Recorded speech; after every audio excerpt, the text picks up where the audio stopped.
Hi hello అండి.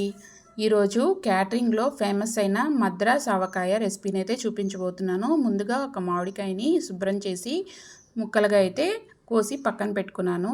తర్వాత ఒక హాఫ్ కప్పు సీడ్లెస్ ద్రాక్షాన్ని పుల్లగా ఉండే వాటిని చూసుకుని ఫ్రెష్గా ఉండే వాటిని చూసుకుని ఒక అరగంట సేపు ఫ్యాన్ గాల్లో ఆరబెట్టుకున్నాను. తర్వాత ఆవపిండి కోసం ఒక టేబుల్ స్పూను నర్ర ఆవాలు, ఒక పావు స్పూన్ మెంతులను వేసుకుని కొంచెం వేడి చూపించి పొడిలా అయితే కొట్టుకుని పక్కన పెట్టేసుకున్నాను. తర్వాత 1.5 టేబుల్ స్పూను కల్లుప్పును కూడా పొడిలా అయితే కొట్టి పక్కన పెట్టాను. ఈ ఆవపిండి మెంతిపిండి మిశ్రమంలో 2 టేబుల్ స్పూన్ల పచ్చికారాన్ని అయితే వేసుకోవాలి. తర్వాత 1.5 టేబుల్ స్పూన్ల కల్లుప్పుని మనం మిక్సీ పెట్టి పక్కన పెట్టుకున్నాం కదా, అది వేసుకోవాలి. కొంచెం ఎక్కువైనా మిక్సీ పట్టి పెట్టుకోవచ్చు. ఉప్పు సరిపోలేదనుకుంటే మళ్ళీ యాడ్ చేసుకోవచ్చు.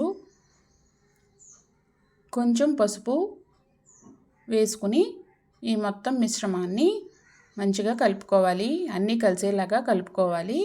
ఇలా కలపడం వల్ల ముక్కలకి అన్ని పిండులు, కారం, ఉప్పు అనేది చక్కగా పడుతుందండి. ఇలా కలుపుకున్న తర్వాత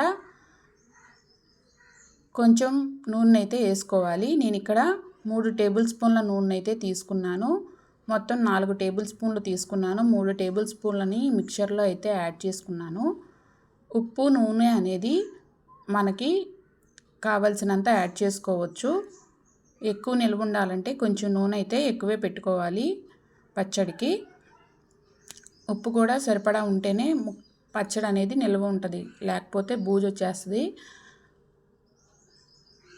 తర్వాత ఒక హాఫ్ కప్పు ద్రాక్షాలని తీసుకుని మిశ్రమంలో వేసుకున్నాను.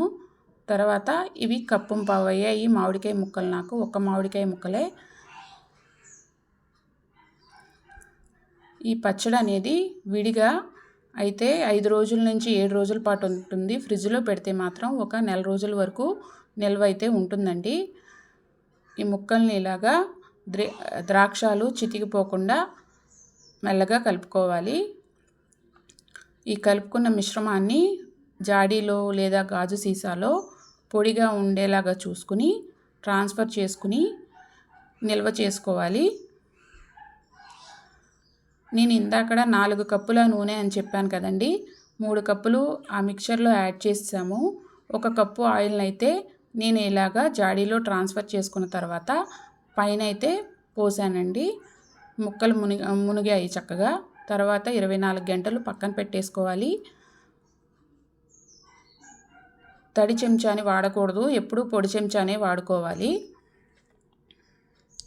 అంతే అండి, ఎంతో టేస్టీ అయిన మద్రాస్ ఆవకాయ అయితే రెడీ అయిపోయింది. Thank you for watching. Please subscribe my channel.